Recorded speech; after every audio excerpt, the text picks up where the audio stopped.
Silver Society.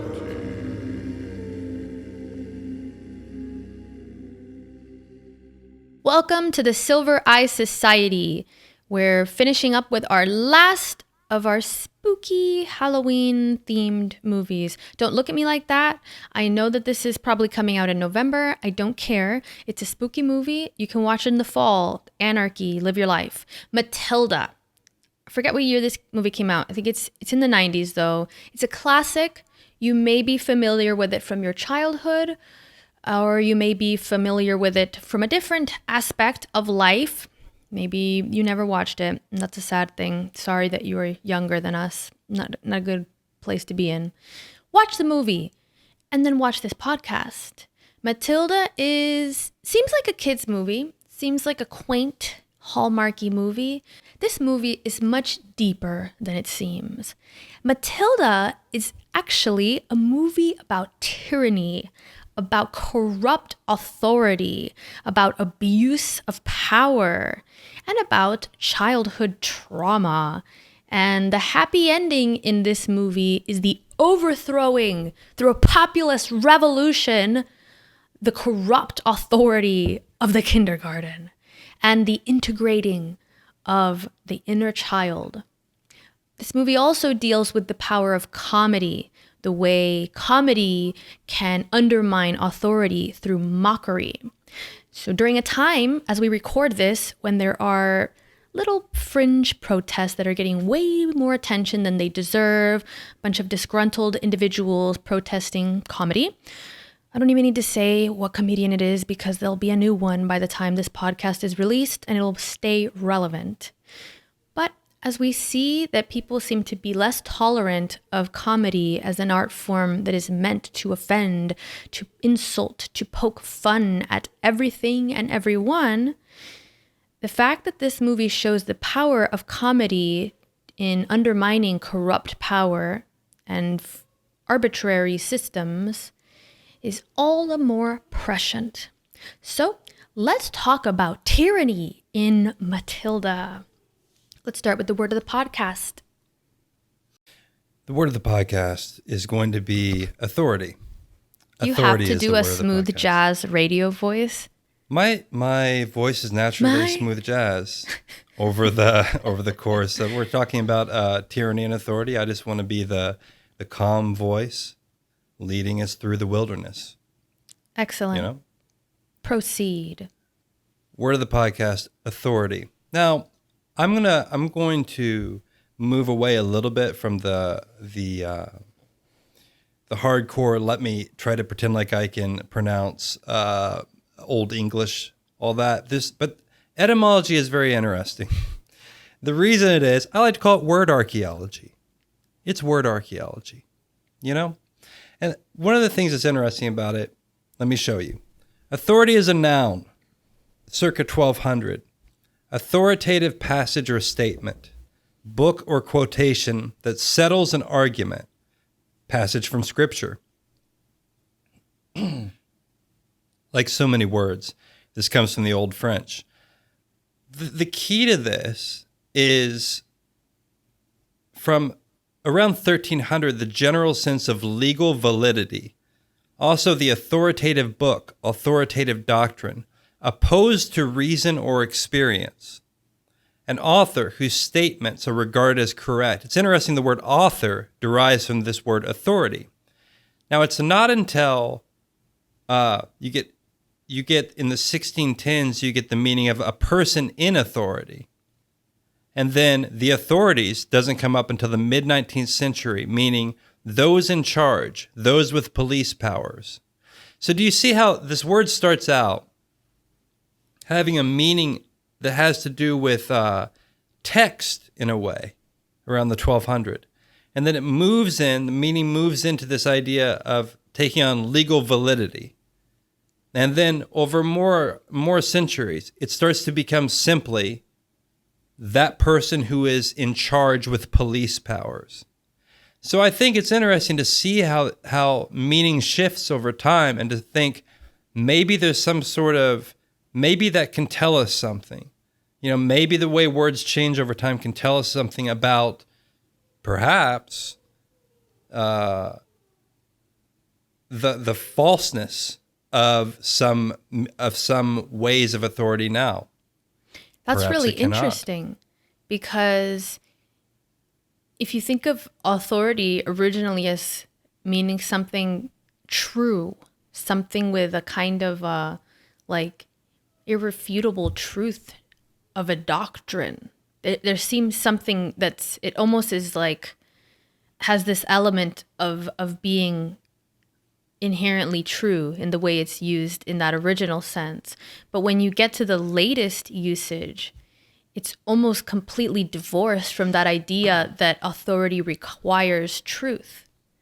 Instead, it just requires power, or authority for authority's sake. Authority is authority.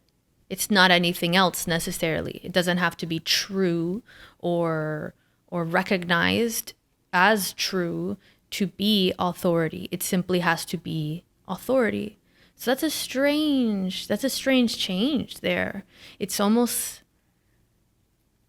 it seems to parallel some of the disintegration, the corruption in our own institutions, where, I think about university as a good example of that, how at one time university, if you go far enough back, the idea of scholarship and learning is very different from the kind of systematized, almost product that you purchase, education as a degree, a pathway to a certain status that it is now. And those institutions also are considered authoritative in some regard, and that they're respected and that they are accredited, like educational institutions at that level, university level, are seen as authorities on education, on their subjects, whatever.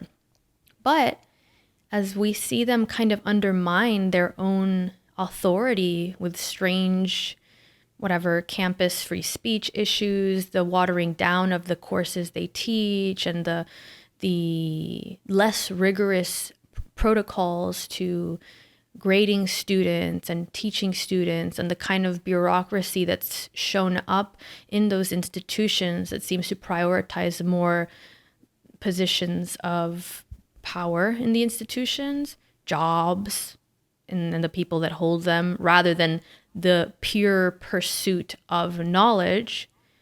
We see that the authority of those institutions declines because of it. And so now those institutions hold more towards that later definition of simply having authority because they have authority, rather than authority as some kind of truth, some kind of doctrine from which one refers to. You know what I mean?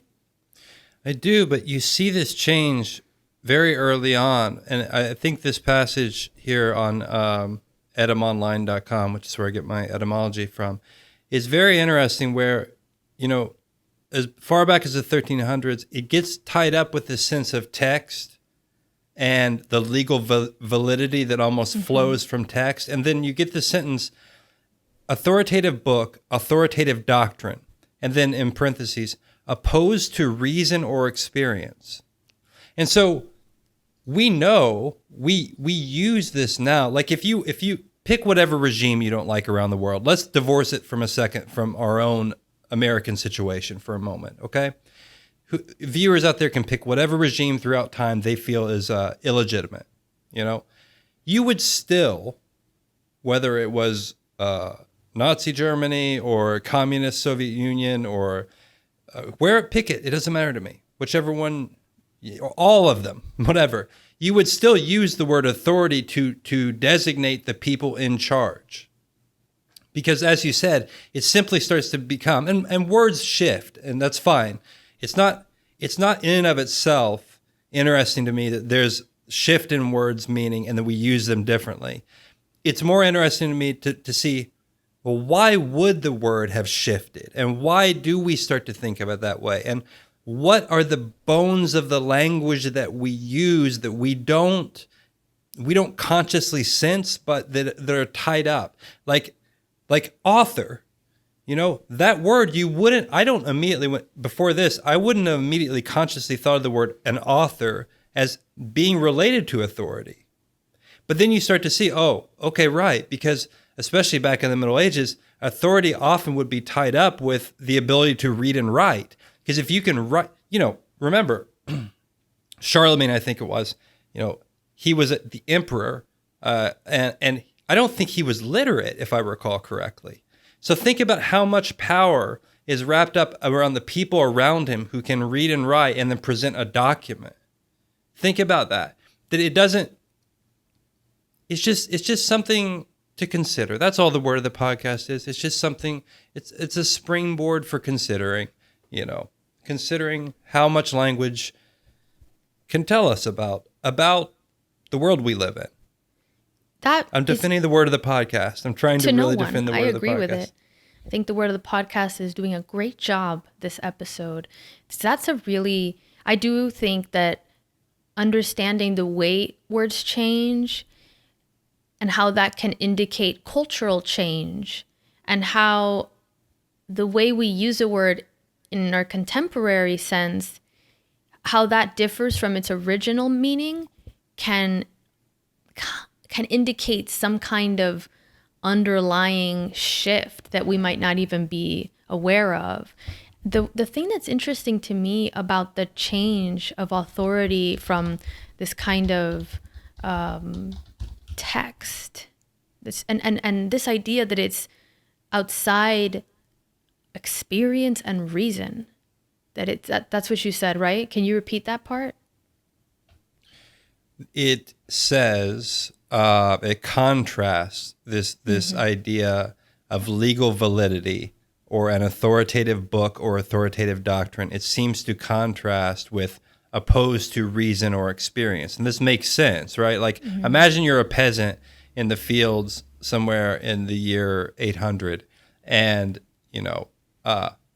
there's your lived experience with the world around you, and then there is a decree or a law passed by someone you never even really have much interface with.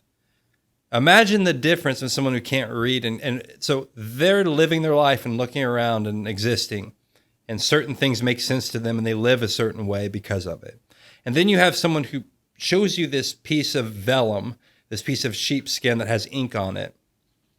And they wouldn't actually bother presenting it to you. But this exists. And somehow power derives from this thing. It must have seemed like magic. It must almost be like a magic spell. It's like, oh, the scribes wrote this thing down, and now it has the power of law. It has the power of now armed knights or people can come and enact that. That's so. It's almost incomprehensible now, where literacy is so widespread, to understand that difference. But I think there's still something here. There's still something here currently with the disconnect between the way people live their lives and think of reality. And sometimes they're wrong about things, but the disconnect still occurs between that and edicts that are written down upon high, and then the commandment to obey those things. There are clearly parallels. There are clearly parallels. Very interesting.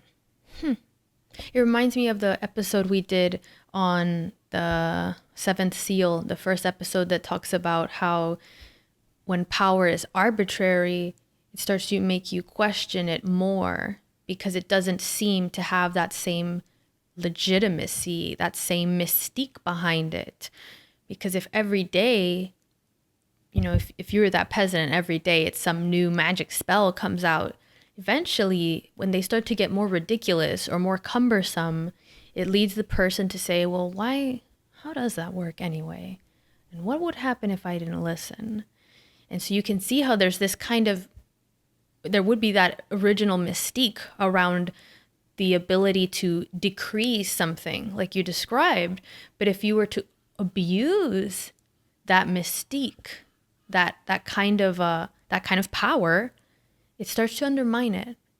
And the failure of authority is one of the central aspects of this film. I'll say it. Matilda is a film.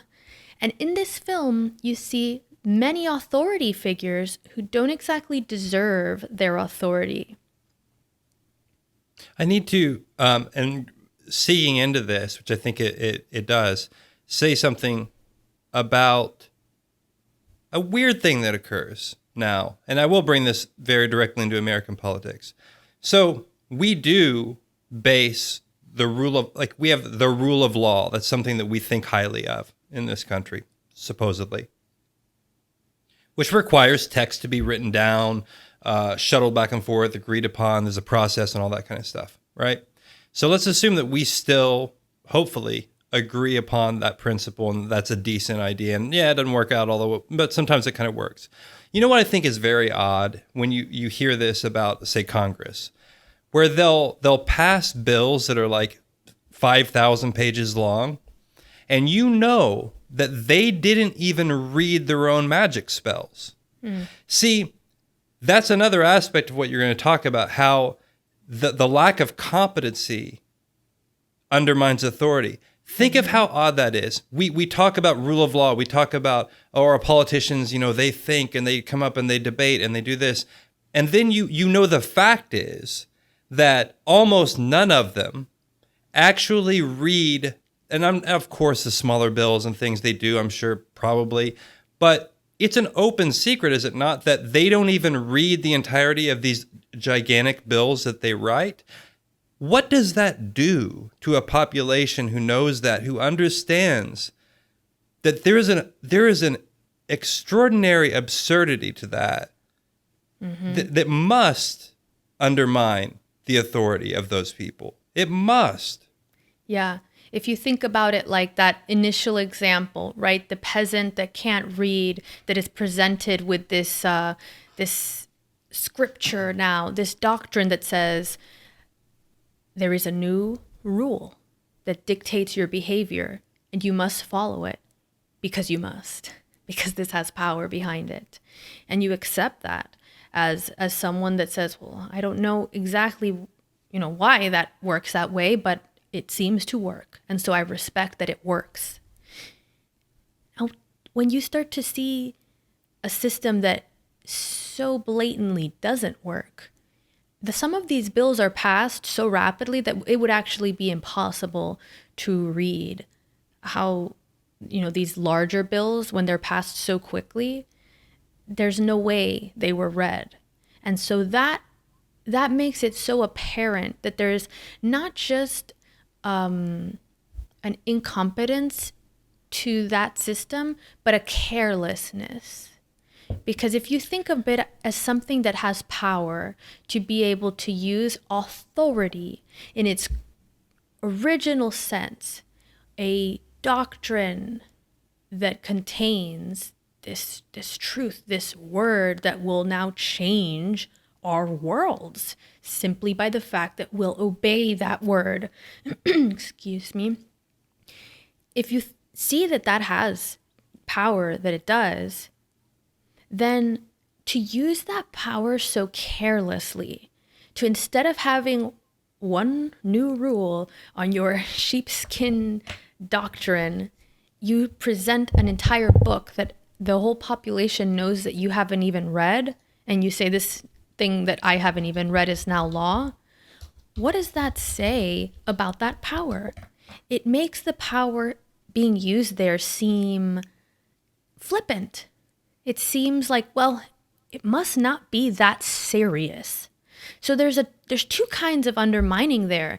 There's the undermining of the person that enacts the power, the usage of the power, but also of the power itself. Because anything you can use so carelessly loses its mystique, its respect. It's this kind of enigma of the power of word. Well, if you can just throw them around, if you can twist them, if you can pile them in and pass them into rule without even reading them, without even knowing the extent of the words that you're using in that new rule, then clearly it's not that big of a deal. So there's all these little things around authority And it makes sense, right? That naturally, it's kind of like this natural law that authority must have certain cost to it, which is if you're going to wield authority, you can't be flippant and cavalier and careless with it. Because what happens to a careless ruler? Eventually, they don't rule anymore. And so I think that there's this kind of rule book, this unspoken rule book for authority, for wielding authority. And you start to see what doesn't work when you see these kind of like ridiculously long bills that are passed. It's just like very quickly. And it's just like, no, some of y'all are not reading that, okay? Like. But this is going to come down to something that we're going to explore while talking about this movie, which is there's a website. It's called congress.gov, apparently. I hope this isn't misinformation. I looked it up very quickly. But I know that there are websites where you can go as a citizen of this country or whoever. You could live in a different part of the world and look it up, and you can read the bills that are being passed that are made into law. It's there for you. Have I ever done it? I actually, because I'm such a nerd, a few times I have done that. That's why I know the website exists. But not really. And most people don't really do that. So I have to simultaneously say, this is the problem. This is the problem, is that I can point at the Congress people and say, yeah, you don't even read the stuff you make up. Now, number one, that makes me wonder who's writing it, because the words get written.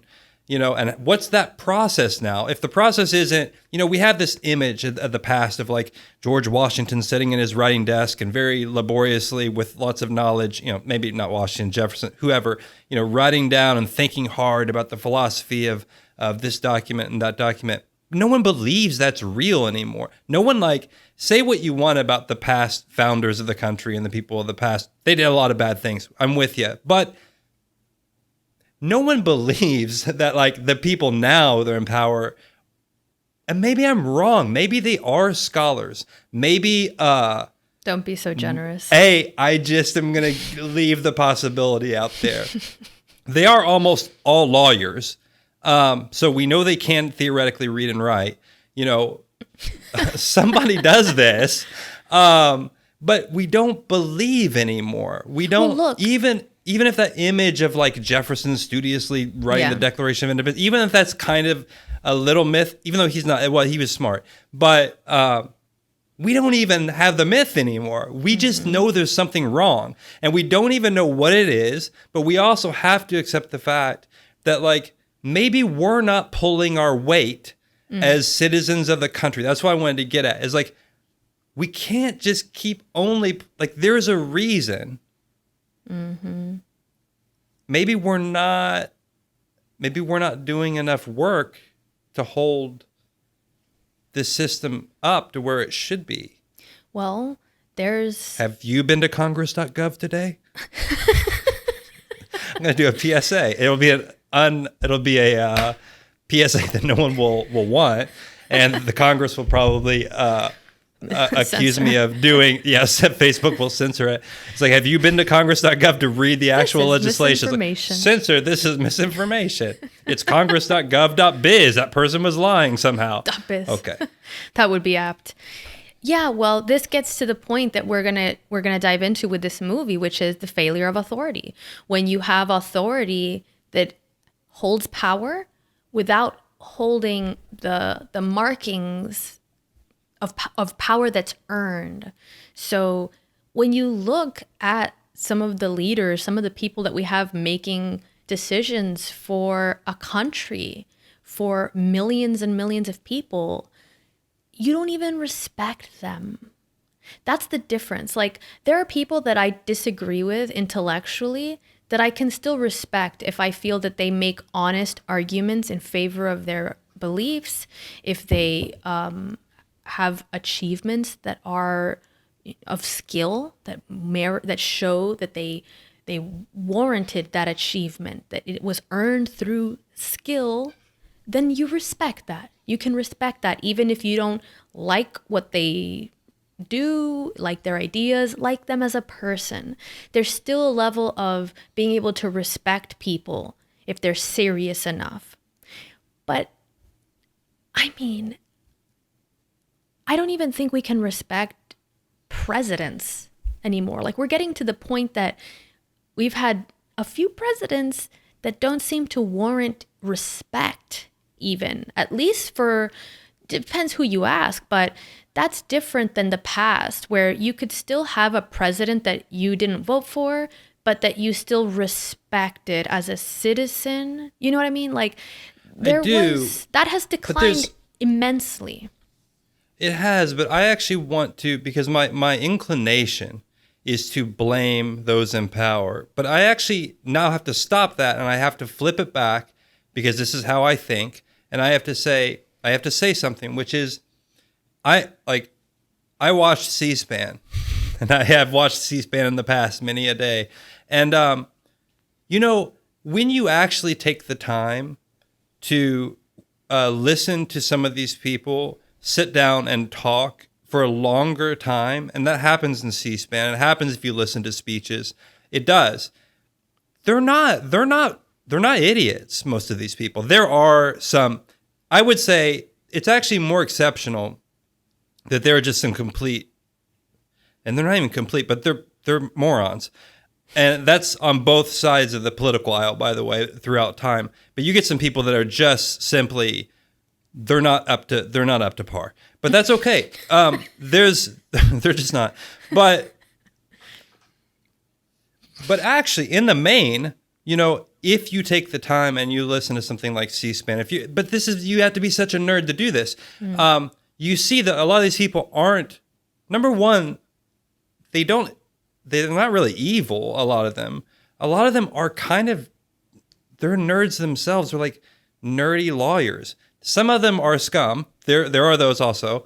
And sometimes it's a blend. But if you actually take the time to look, some of these people, I don't want to say they're not all incompetent, but there's this problem of perception. And this problem of perception grows up along with our ability to see the personal lives more and partially the media depiction of these people, because to be fair, and this is where I want to bring it back upon, well, maybe it's our fault as people to some degree.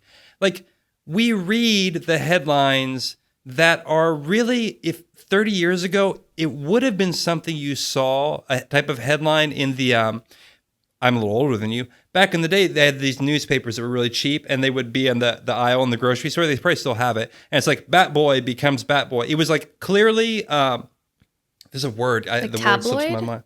Tabloid, thank you. It's a tabloid press.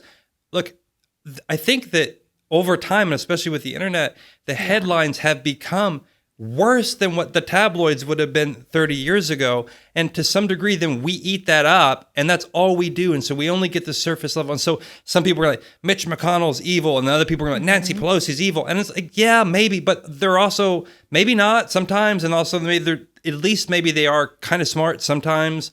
They're not, it's not that, they're not only that thing that you get presented. So this, I feel like this system has this kind of, it's strong enough to have kind of perpetuated itself enough to where most people can be like, well, I don't care as long as it kind of gets solved and we have enough stuff and it's all right. My concern is that we may be starting to get to the point where that the perceived incompetence of authority, even if it's not actually accurate, is going to cause, something has to happen. We need some people that we can't so easily make fun of. At least we need some people. It is because a it problem. opens the door for a different kind of authority, right? That's true. Now, there is the ideal authority that is one that has earned power and earned respect. I honestly think, like, politics aside, someone like Obama had the right aesthetics, right? The aesthetics of authority. He was polished. He was well-spoken. He was well-educated. He seemed to have one foot on both sides of the country. He didn't seem too partisan. He still had that interest in unity and bipartisan rhetoric. So that was the last of that. I think that was genuinely the last that we're going to see. And that was just a facade. It's important. I understand that. I'm not saying he's like, oh, he was the greatest or whatever. Like, he still was doing a lot of, problematic political machinations behind the scenes that we associate with corrupt politics, or politics that of a more imperialist, country. So I get that, but I think that was it. That was the sliver we got, like the last little taste of authority that seemed competent, at least. Now, let me say, look, we have after that, what? We had Trump and we have Biden. Now, regardless of what your politics are, you may like one or the other. You may like both, whatever, who cares? The point is that they still, in their own ways, buck the traditional image of authority, right? In different ways. It's very interesting. Trump, I wouldn't say he's impotent or devil or whatever. He's more like, I think that word is not in English. I think I said a word in Spanish thinking it was in English. What did you say? Devil? Devil is not in English, is it? No, it's not in English. As far as I know. Devil means like weak in Spanish. Oh, like debilitated, probably. Yeah, Like yeah, that related to sounds. Yeah, That's probably what it is. Yeah, that's funny.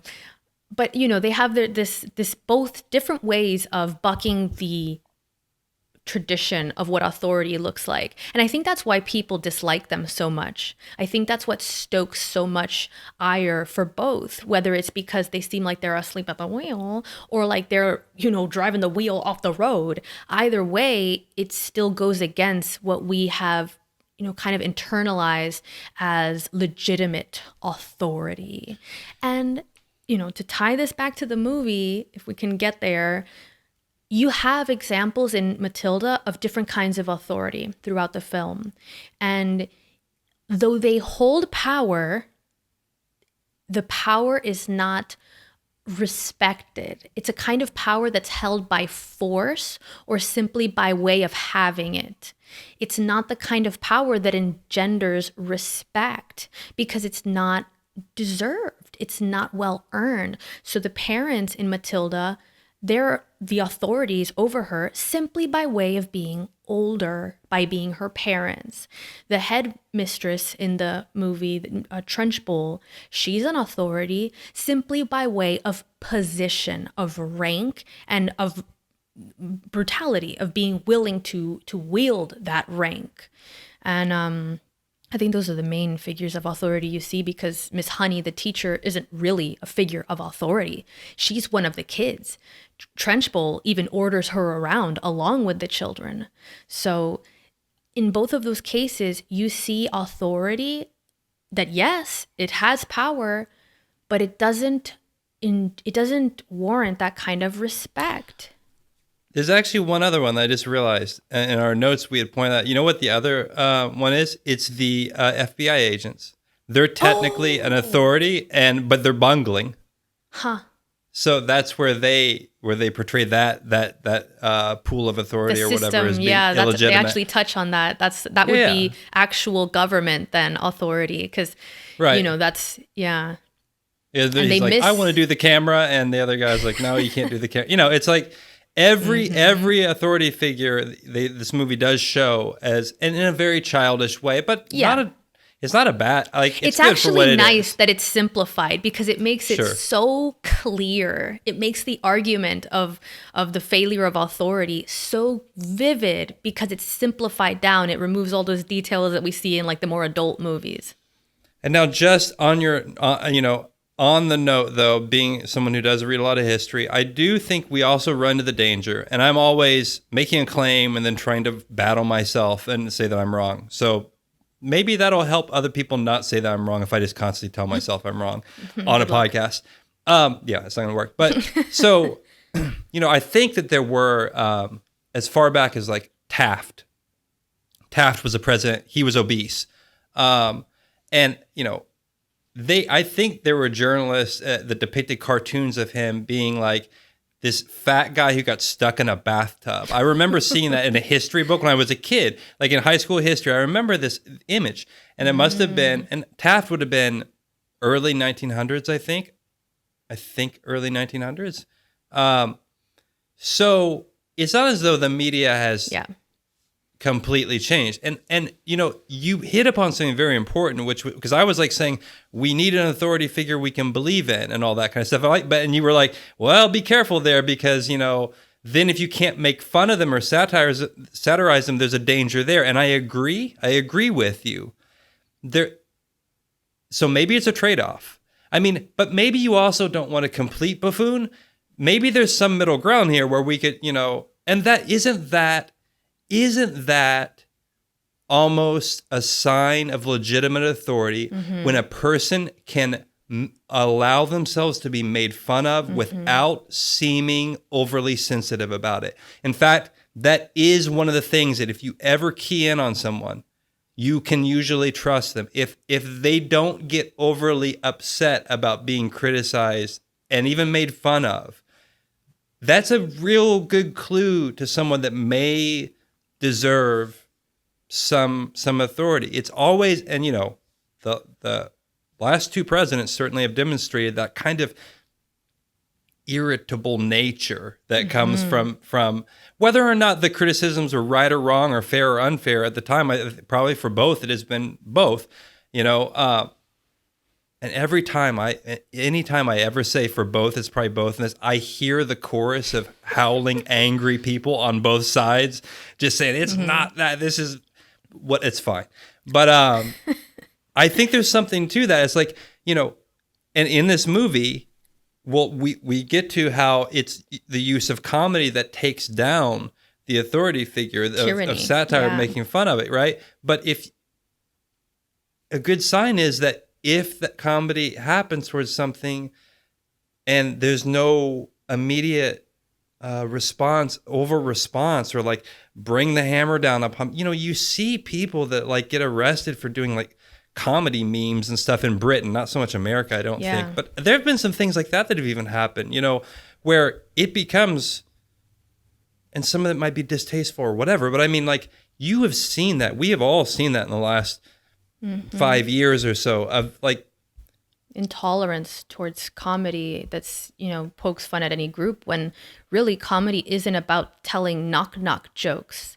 If you're going to see the political usage of comedy in any society, it's as a barometer for what's becoming off limits. And what becomes off limits is, at times, it shows that there's a kind of insecurity in the authority. And I don't mean that the authority is weak per se, but that if it's intolerant of being able to be mocked in that harmless sense, it's comedy. It's not a gun. It's not actual violence. Like, that's another, that goes into another discussion of this idea that jokes cause harm. Well, they are pretty low on the list of things that cause deaths every year. So perhaps we can get to, I don't know, heart disease and accidental deaths first. Then we'll go down the list till we get to deaths from comedy. But when you see a group or a figure that cannot tolerate being mocked, it has this way of letting you know that that's not a stable power. There's something unstable in that group or figure. Because think about the ruler that executes the jester, like a tyrannical ruler that doesn't allow any kind of mockery of them in political cartoons or just general jokes. You can't mock the ruler. I mean, these are despots. That's what that is. So, I mean, even historically, societies have had a role for the sacred clown, the jester, the one figure that's allowed to mock power. And there's something useful in that. It's a kind of barometer for whether something is taking itself too seriously or whether something is becoming so inflexible then that criticism is a threat. And when criticism and mockery becomes a threat to something, you have to wonder what that thing is hiding. What is the motives of that thing that requires it extinguish criticism and mockery? Because any healthy system, any tolerant leadership can withstand mockery and criticism. So we'll get more into that. But that idea of comedy, well, maybe we can just get into it now. I mean, here we are. We're talking about we're it. here. On that point, there is, to bring this into more real world situations. I don't remember. I for some reason consume a lot of British media. I don't know why. Just so happened that that's the case. Traitor. And I have for a long time. Someone brought up this point, which I thought was interesting, which was that, and I don't remember who it was, but that in the British system, you have the crown and the monarchy, right? And a lot of people will say, that's useless, and yeah, kind of it is. But someone brought up this point, and they said, the thing about this is that we put all of our kind of notions of almost religious or tradition and the kind of sacred sense of a powerful figure, we place that on the monarchy and the queen, and therefore we separate that from our politicians so that then we never get confused like Americans do, where Americans have this figure of the president, which encompasses some sort of echoes of a human desire to make sacred power that normally went with a monarchy, that we have to combine that in our figure of the president, and that's not healthy. And that may be the case, and maybe why people become so. I'm no expert on British culture, but there definitely does seem to be. There may be something to that we heap too much responsibility on the figure of the president, because in our system, it's secular and from the beginning very much anti-monarchical and very much against that. But what if there was some sort of symbol use to having that symbolism over there? But yet, of course, the monarchy doesn't have in modern monarchies any actual really power, but it lets people have their traditions and have their that they want to displace that feeling of something solid and a little more inviolable, even though people make fun of the monarchy in Britain all the time, but there's something.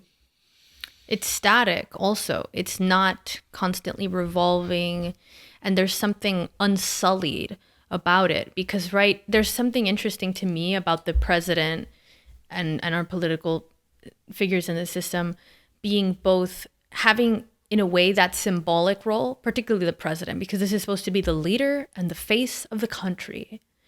But at the same time, this is very much a politician and someone that is working for the country, making changes, making bills, and dealing with the everyday goings on of running a country.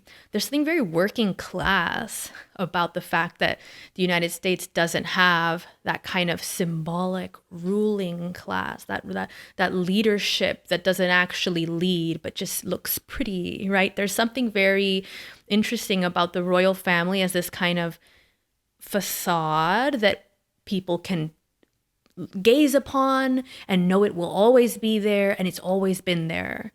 While the other politicians are with their hands in the dirt kind of thing, like actually working, and not that they're, somehow better for that per se, but there's a separation there that we in the United States don't have. And it kind of makes, I wonder, because that is a little bit intrinsic to American culture, this idea of not having that ruling class, but instead it's a much more kind of, I want to say like utilitarian, or like this, I don't know, like this working, they are both, like the president is both the symbol of the country and working for the citizens.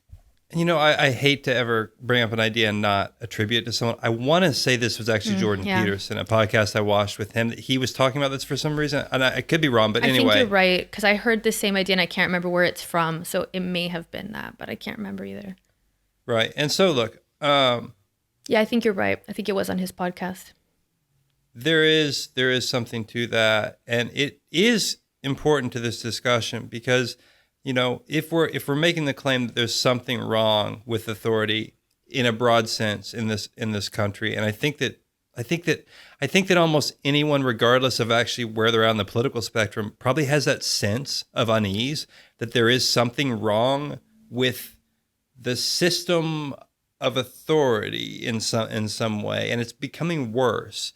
So it is reasonable to point out that we do actually put more upon the chief executive, because that's what the president is. They're just the executive branch. They're actually early on, like their powers are fairly well established, enumerated, explained. It's not that it's become more than what it was supposed to be, and we can blame a series of executives for that, or we could also say, well, or we could do both, but we could also say like, well, what's wrong that has caused this to happen? Why, you do put, can you imagine, like, I would never want to be, like, imagine you're wanting to run for president in America. Like, half the country's going to, at this point, basically, whatever side you're on, half the country's practically going to hate you from the beginning. It seems like broken. That's a little bit broken. Like already, it's a little like you could say half the country is going to dislike you, or half the country is going to disagree with what you do, and that's acceptable. We can get through that. It's always probably been the case. This is getting bad to the point where it's just like, and I don't want to overemphasize this because I do think this gets played up too much, and that at the end of the day, a lot of people just go about their life regardless of who the thing is. Well, next election, whatever, maybe will be different. A lot of people do that. Mm-hmm. I don't want to like fall into this like this thing where we heat up the thing more than it needs to be. But it is true that there's a lot more. I can't think of the last time in American politics history. Is so entwined with people's everyday lives now, which is also a change.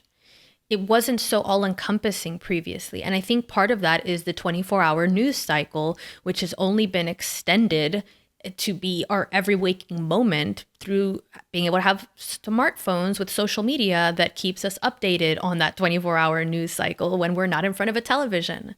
So I think part of the expansion of politics into the everyday consciousness of people is part of what makes it such a heated environment. And of course, we've spoken about this before, that politics also seems to very clearly be replacing something for many groups of people, perhaps a different something for different people. But the way I see politics being adopted by people that I know that did not have interest in politics previously, it is a belief system. So if you're going to turn this into a belief system, naturally it's going to get heated. I mean, human history is just constant clashes between belief systems to a certain degree. So that's kind of a natural outcome of making politics such an integral part of people's lives, when really it should be, I can't remember which political scholar, I think American, had said this. No, I'm sorry. I think it was like a Greek. I think it might have been Plato or something. I don't know, one of these, that was like, politics shouldn't be all encompassing. It should be something that runs in the background, something that is only an aspect of a society and of a people. It's not the thing, the be all end all. And I mean, I think for some people it's become that. And the more it takes over like that, the more it's just going to get heated. But anyway, to go back a little bit to the idea, where did we come from?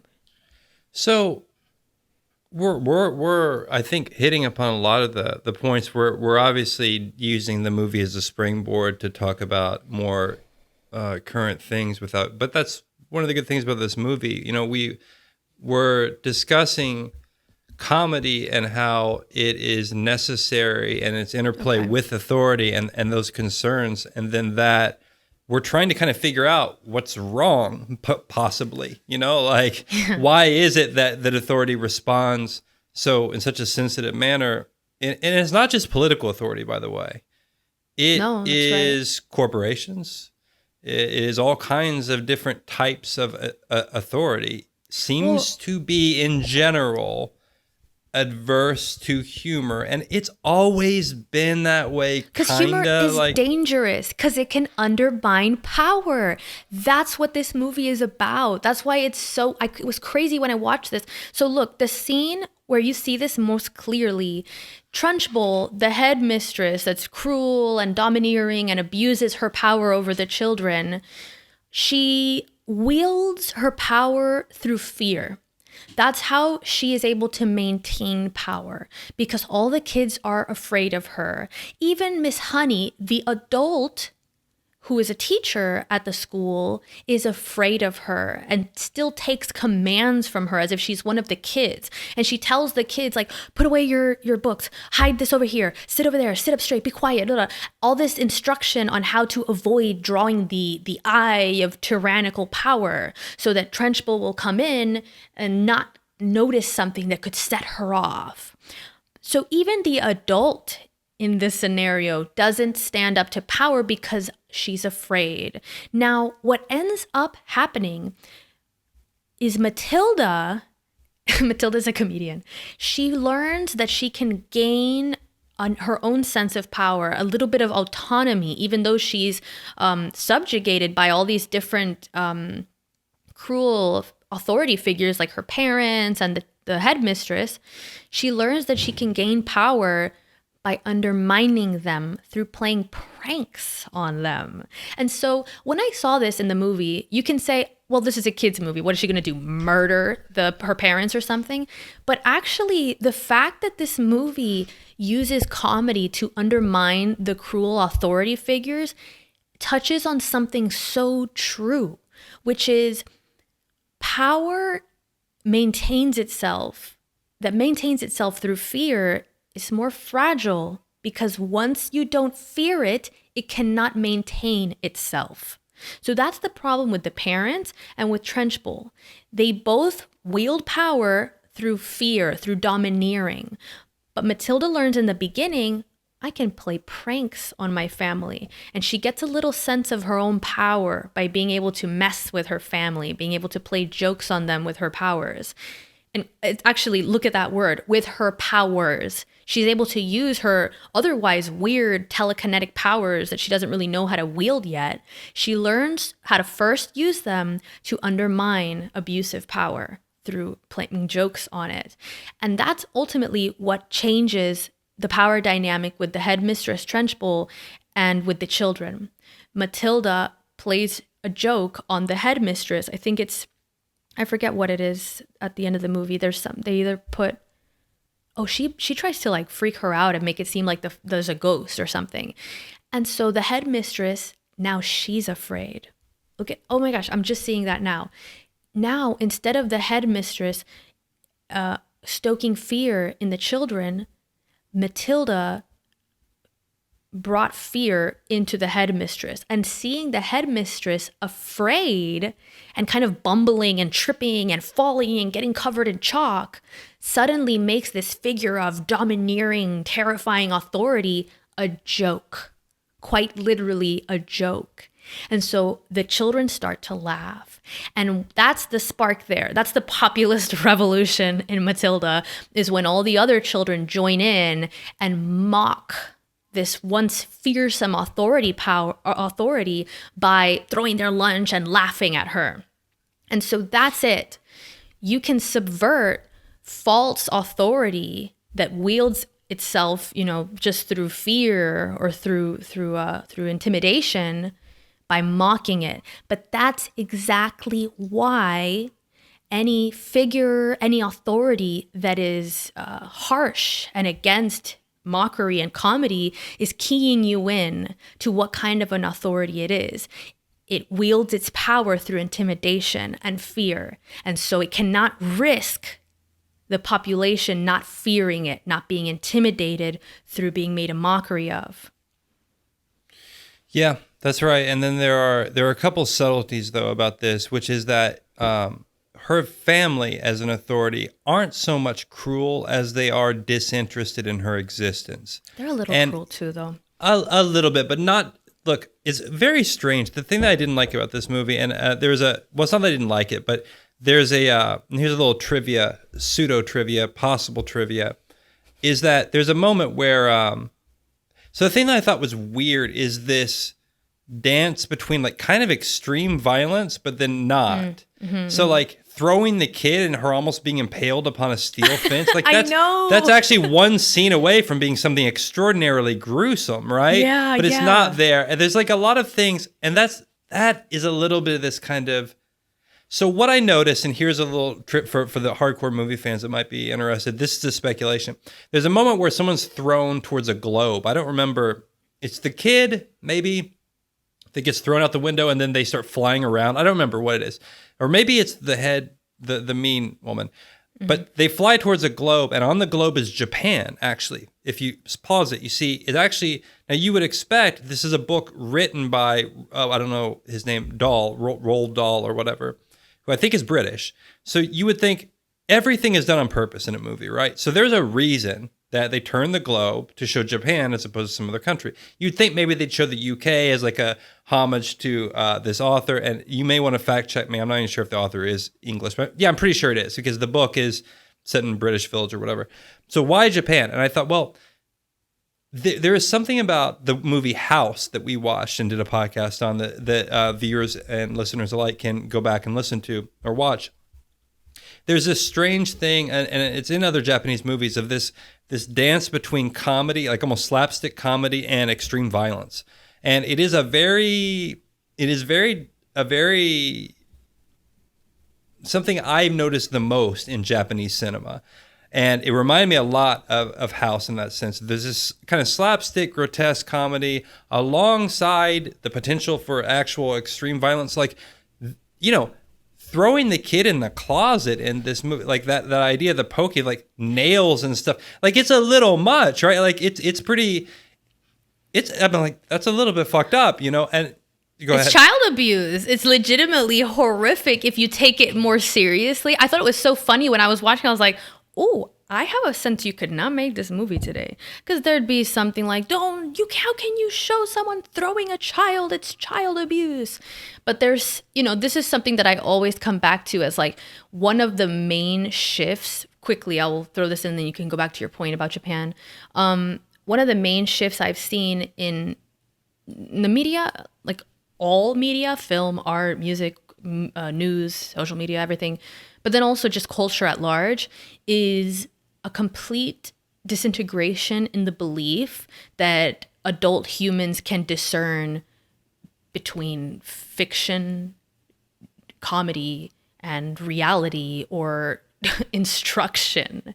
I mean, the argument would be that to watch that would be to glorify or to validate child abuse as some kind of an option, even though the person that does it is a villain. But that's one of the strange things I've seen. I got the same sense when I watched this movie. I was like, this is, even for me, who's like doesn't think like that at all, I can see how I have changed with my culture, in that seeing that scene is so jarring for me now. I was like, oh my God, this is legitimately like, what are you implying, that the child is possibly going to be impaled on a fence? Was that the intention of the headmistress, to impale the child on the fence? But we're just supposed to take it as fanciful. So I think that's the genre that this movie is kind of in, which is like, obviously it's not going to happen. It's that suspension of disbelief kind of thing, right? Where you know that the child is not going to get impaled. And it's this other universe where you can swing a child by the pigtails and it's bad, but it's not that bad because the child's afterwards just like, yeah, she's bad, instead of like ruined. Yeah, well, okay, a couple things on that. There is that's the kind of magic fantasy element of the movie. And they even do something this is subtle. We're getting into more some kind of subtleties of the movie, but it's interesting. They do something very subtle to actually keep the audience unafraid at the beginning. When they show the headmistress the first time, she has that, whatever it is, a crop, like leather crop. Yeah. Which in your mind, you're like, shit, is she going to fucking start hitting kids with that? And they do something very quickly. They say she never hits anyone. She just uses it to scare people. They actually put that out. Now, what the Japanese do is more hardcore, because they'll do a movie where there's that like kind of, oh, it's fun, everything. And then all of a sudden someone will get impaled on a fence. And it's like, okay, so good, I guess. It's a certain type of thing if you want to watch it. You're not supposed to, it's done on purpose. You are supposed to see that and be afraid a bit. That is the intention of it. It's supposed to dance you up to the line of thinking, shit, because if not, there's no real consequence. If it becomes too cartoonish, then it's like, well, what? This isn't doesn't really evoke the right emotion from you. But it's very difficult, I find, but that dance between that, I find very difficult for most films to accomplish correctly. But regardless of that, that's the kind of stuff that in this movie, I just kind of like, okay, I'm older than you. This isn't a movie I didn't know this existed. I didn't know this movie existed. It's not from my childhood. By the time this came out, I was already not a child. So I just didn't know about it. Now, Danny DeVito, I know, from the old television show Taxi.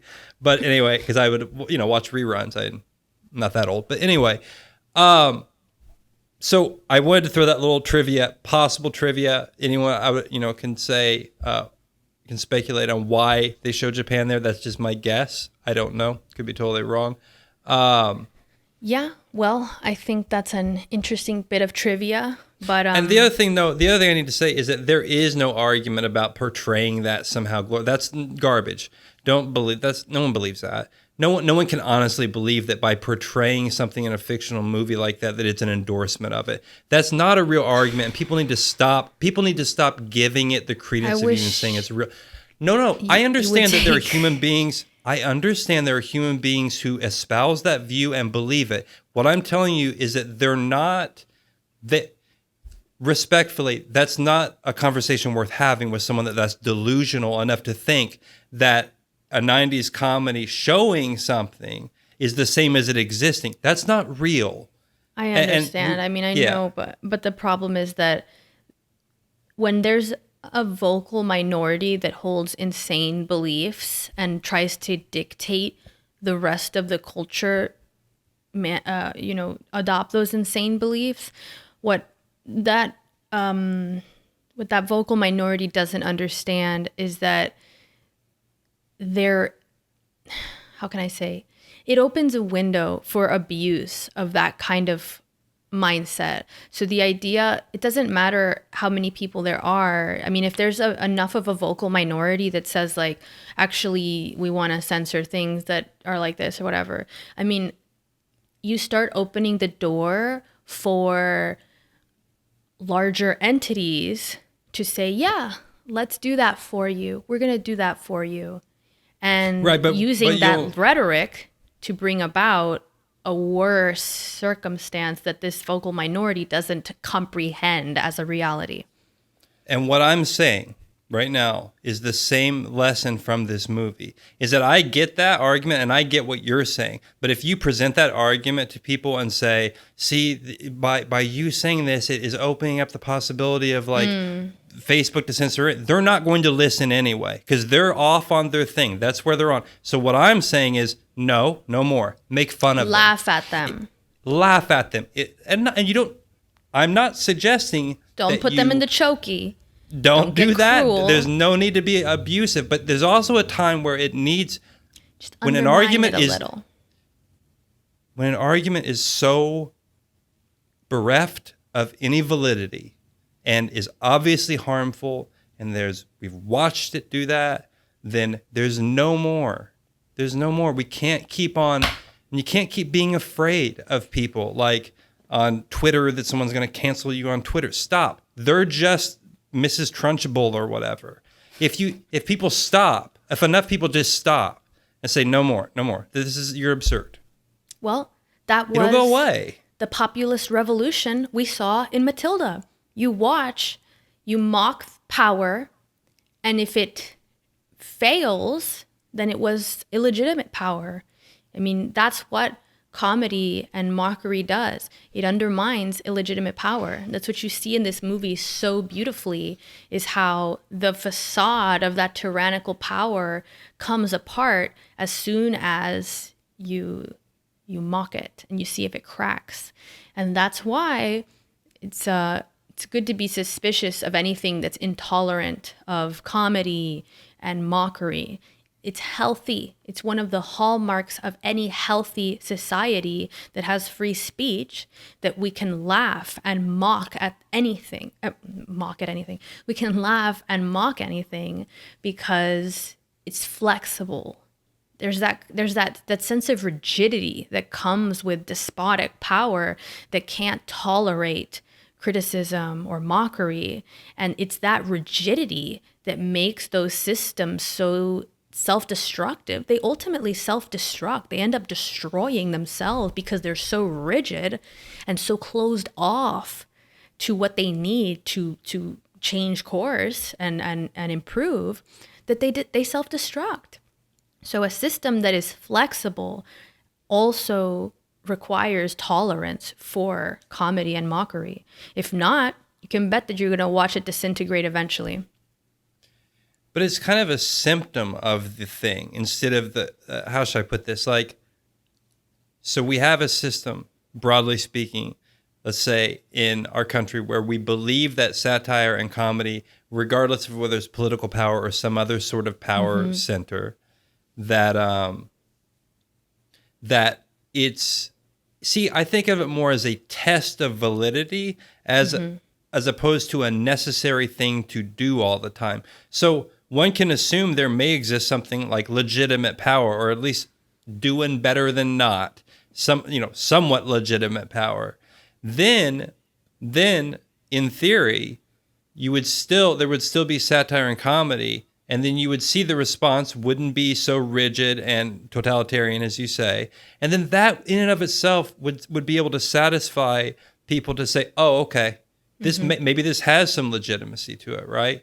Because the other viewpoint is, well, like if you're just constantly trying to tear things down over and over and over again, what if the thing does have some merit?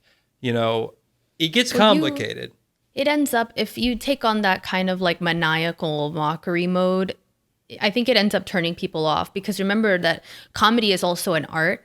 And so it has to be true. It cannot be propagandistic or in this kind of like really pointed, agenda-driven way of like, oh, we're going to just decimate this figure. That's no longer really comedy. Then that's a hit job, And so, and there's a system built in that actually protects it, which is that comedy is a communal. There's an audience. If you're not getting laughs, if you're not getting a response, then maybe that in and of itself is a hint that comedy is becoming that type of just of ideologically centered trying to get at something when it's not funny anymore. And everyone can tell, man, just deep down, everyone can tell there's something, maybe this is useful. Maybe there is something in us as humans that self-regulates this whole process.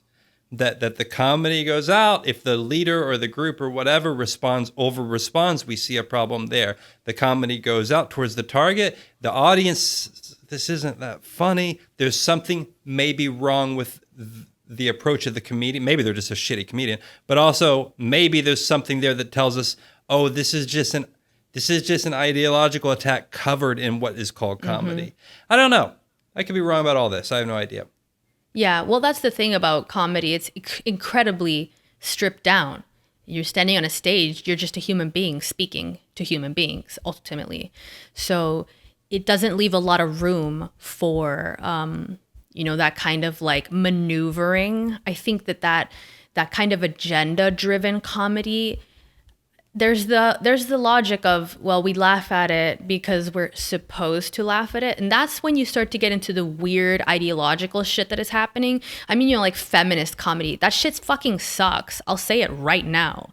Like, I'm sure there's some feminist comedy that's good, but there's very clear difference between making fun of shit that's genuinely funny and doing it in a good way, but making a true point. You can make a point about shit that's true and meaningful while still being funny. But if you start making your point ahead of being funny, you're not a comedian anymore. You're a preacher. And so if people are going to see you because they want to laugh, but you're preaching at them, that's not comedy.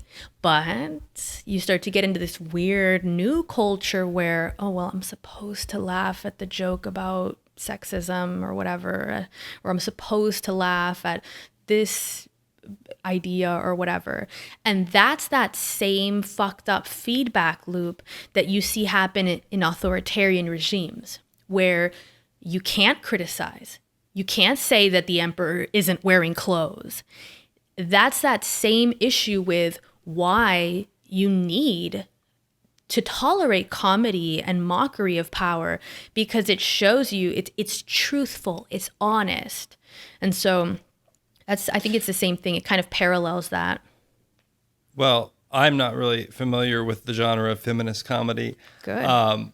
Yeah, I mean, maybe there's some brilliant stars. I don't know. I don't actually watch a lot of like stand-up comedy or whatever. But what does remind me, you're absolutely right, whether it's feminist or whatever it is, this ideologically based comedy, it reminds me, and you say, well, the audience feels a responsibility to applaud, okay? Well, so if you look at like, I don't remember who it was. This happened, I think it was Stalin. I don't remember. It was communist regime leaders. I don't remember the specifics of who this was. And I'm sure that variants of this have occurred in all types of totalitarian regimes.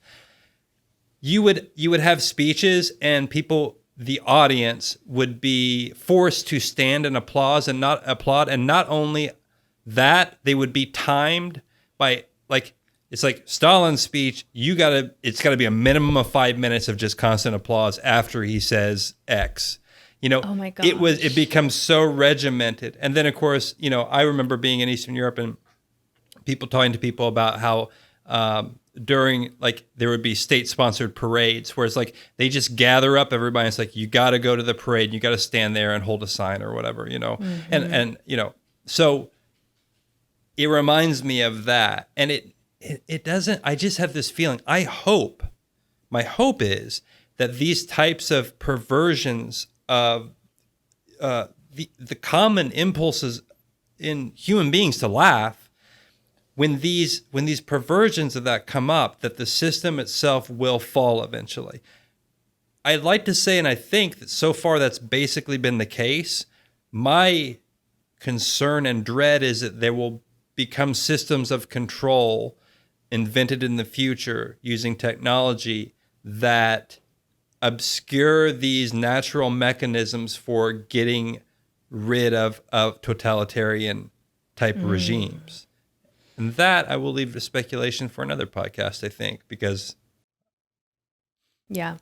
Yep. That's an important thing to always watch out for. That's why it's important to mock power when you must, when you can, when you desire to, because as Matilda teaches you, surprisingly great movie about the role of comedy in undermining tyranny and authoritarianism.